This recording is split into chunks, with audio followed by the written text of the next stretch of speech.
What's up, ladies and gentlemen? It's your boy Frankiehardworkshow, and I'm back, and I'm back, and I am back.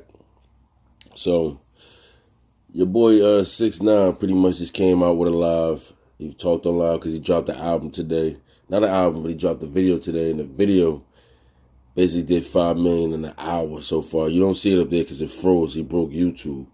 But I want to play this live he just did. You know what I mean? I'm gonna play it. It's a nice amount of time, but there's some things in there, and I'm gonna come back with my commentary. I would be mad too. If a rap, I would be mad too. I would. I promise you I would be mad. If a rap came home to, like, the way I came home and did more numbers than me, I would be mad. You have every reason to be mad. Every reason. Because no matter how much dirt y'all throw on my name, and I've seen everything. Everybody want to be quiet now. For 2 years, y'all made fun of me. Y'all done made memes of me. Y'all done throw my name in the dirt. Yo, rap. Y'all didn't go through what I went through, and I still came home, and I'm a legend at the age of 24 years old because I came home and a rat is doing more numbers than you. I would be mad too. I would. I wouldn't be able to sleep at night. A real nigga wouldn't be able to sleep at night. I would go home sleeping like, why is this kid doing better than me? I wouldn't be able to sleep. I don't blame you, nigga. I don't blame you. I would be mad too. I would be mad.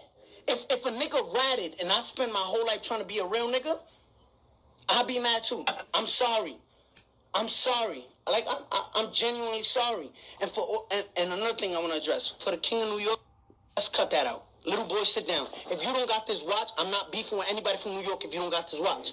If you don't got this watch right here, you a little boy to me. I'll kiss you on your forehead. You a little boy. Sit down. The king's home. It's over. It's over.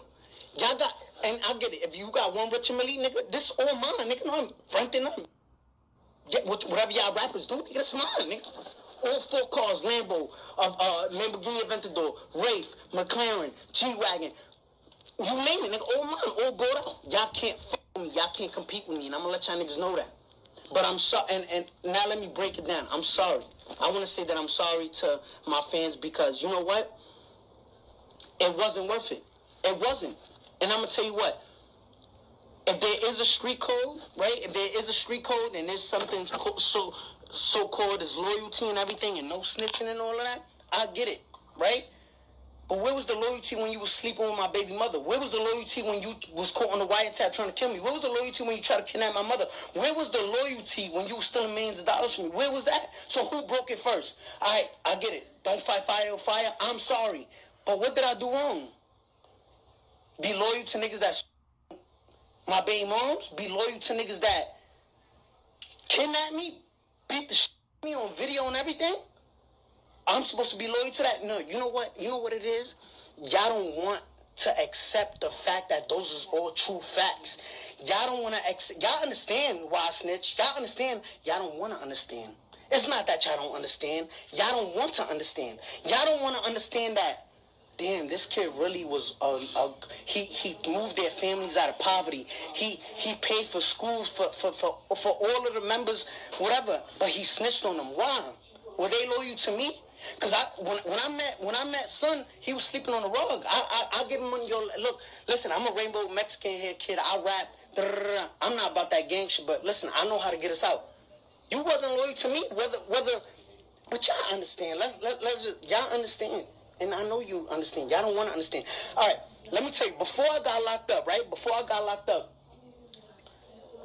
that rainbow hair nigga, Tekashi Snuff, that rainbow hair kid, fuck him, that rainbow hair kid. Y'all didn't really have a reason to dislike me just because I screamed in raps and I got rainbow hair. That was y'all reason, right? Or he's mad, loud, that was y'all reason. But then now y'all got a reason. So of course the go-to is, oh, he snitched. He's a rat. He's a rat. So that's y'all go-to, which I understand, and I don't blame y'all. I can't blame y'all. Listen, I'm sorry. I'm sorry to my fans because they don't deserve that. My family, my mother, my family don't deserve that. And I'm sorry. But y'all not going to break me down like if I did something wrong. Listen, I snitched. I ratted. But who was I supposed to be loyal to? If you can't be loyal to me out here in the free world, and you my baby mom, and while I'm out on tour making money for all of us, you back at home sleep with my baby mom, then I get kidnapped, then you try to kill me? If you can't be loyal to me out here in the free world, what makes you think if I would have held it down, you wouldn't violate me in the prison? Stab me up, poke me up in my neck. What? I'm not going to lose my life over a no-hater, over no, yo, you did the wrong thing. Nah, y'all understand it. Y'all don't want to understand it. Y'all don't want to understand it. But anyway, look, I'm going to put it like this, right? I love you guys. Thank you for helping me come back as strong as possible. I want to shout out my lawyer, Lance Lazaro. I want to shout out Michael Longia, Jacob Warren. I want to say thank you to, the judge for, allowing me to come home to my family, to let me celebrate a birthday out here with my family, and I appreciate that. As much as you guys want to pay me out to be I appreciate every little thing, and I didn't do nothing wrong. Yes, I didn't need all of that beef. I didn't need that. Look, we everybody's saying here with 2 million viewers, right? I didn't need that. I'm the biggest artist in the fucking world. The numbers, men lie, women lie, numbers don't. Look at your viewers. Look up. Just look up. 2 million. Numbers don't lie. But listen, I want to get back on live. I want everybody on this live. Listen, the YouTube crash. I'm going to get back on live. We already cracked 2 million. I'm going to get back on live. Go watch Gooba right now. Go watch Gooba. Everybody go on YouTube and watch Gooba. Gooba 69. Go ahead. I love you guys. Yeah, I'm back. So now I want to speak on this. Okay, I want to speak on this. And I'm going to speak on this nice and calm. I'm going to speak on this with logic. I'm not going to sit here and call him rat. I'm not going to do none of that. I'm going to speak with logic. Now, you hear him on his live. He's speaking about how pretty much, he ratted. Because at the beginning of the live, he's basically jumping around with handcuffs in his hand. He was trolling. He was jumping around with handcuffs in his hand playing Bad Boy, Bad Boy. You know that song, right? He was doing that. So you see that it was a joke. So even though people do that sometimes to like deflect how they really feel, because I felt like he was doing that to basically be like, okay, y'all gonna call me a rat? I'm a be a rat, and I'm gonna love it, right? But I'm gonna get to that in a second. So that's why I feel like he was doing that. But in his live, he was basically explaining, you hear him talking about how, people was basically disloyal to him by doing things to his baby moms and tying them up and things of that nature, and basically how he tried to say that he met Shotty, that's the dude Shotty, he met Shotty, and he was on a rug and stuff like that, he was sleeping on the rug and things of that nature, you understand? And see, with that right there, he's able to get this off because of the day and times that we live in right now. People is going to accept that. That's why he kept saying kid. You notice he kept calling himself a kid. People is going to accept that story right there. Even though he was part of the situation, even though he was calling shots and things of that nature, he was part of the situation. Now, I can honestly say when you heard the recordings, because I did a recording on about 1 or 2 of them, but when you heard the recordings, Shotty was actually the one that wasn't trying to hear that. Maybe them other guys was trying to set him up or whatever, but Shotty was actually the one that was trying to hold him down. And he basically just itched on Shotty all day. Okay, 2. The way he's trying to make it seem like, I'm not going to die for nobody and this and that, and I understand that. You shouldn't, you know what I mean? I understand that. But to this point right here, he knew what was going on. He knew what he was getting into when he was into it. Remember, this is the same guy that called a hit out on Chief Keef on camera. Remember that. Let's not forget all that. Shotty didn't make him do that. Nobody didn't make him do none of that. This is the same dude that got Trippie Redd jumped and ran down on. See, when it was convenient for him, that's when it was all good, because we trying to make it seem like it was loyalty. It was no loyalty from the beginning. It was a business. That's the thing people don't know how to separate. It was a business. You see how he said he came to him and he wasn't about that gang life, why did he come to him? If he didn't need him, why did he come to him? Let's think about that. If he didn't need him, why did he go to Shotty? And Shotty was on the floor. That's because they needed each other. It was a business contract. You see what I'm saying? But he don't want to mention that part. Because remember, Shotty 6ix9ine wouldn't be nowhere where he was at without Shotty. And Shotty backing. And everybody running down on every beef that he talked about. He wouldn't be the person that he is right now. He wasn't able to run around and call himself the king of New York. He wouldn't be able to do that. You see what I'm saying? When people get, and this should be a lesson to a lot of people. When people get to where they need to be, they're going to issue you. They're going to act like they never needed you. And you clearly see that he needed Shotty.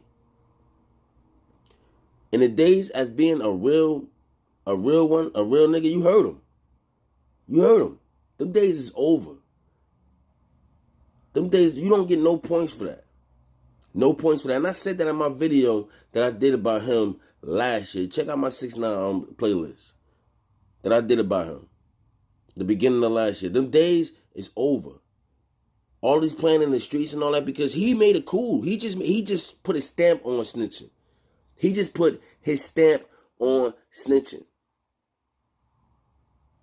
You understand? And you know what? I'm about to take it somewhere else, y'all. I'm going to take it somewhere else. And I know y'all going to be like, Frankie, you bugging. Once again, Frankie, you bugging. You always taking it to race.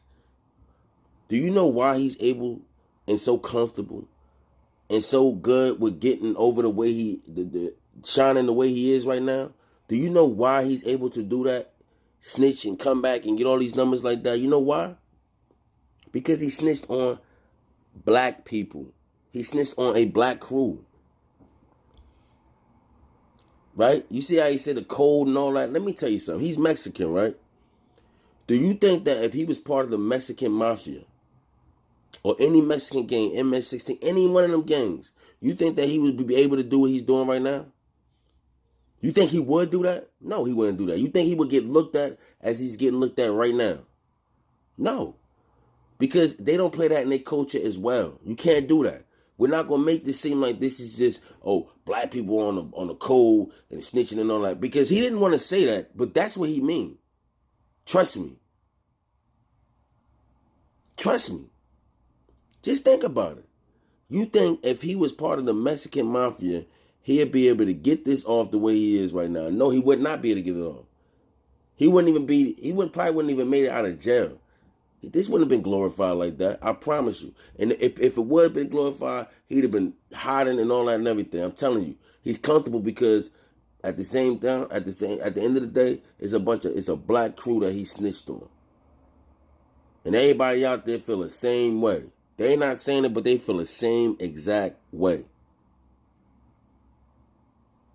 Now, I ain't going to beat y'all in the head. I might make a part 2 to this. I ain't going to beat y'all in the head. But think about what I said about that. Because this guy can just really come back out, make jokes, laugh, and dance, and do all this stuff. And it's cool. It's cool. Like, the society we're in right now is cool. You would never be able to do that if any other rapper would never be able to do that. And he's loving it. And he's right. He's gonna be good. Because of the day and age we live in. And because of the group of people that he told on. So you let me know how you feel about this. You think I'm bugging a little bit, which I know I'm not. You think I'm reaching, which I know I'm not. But you let me know how you feel about this.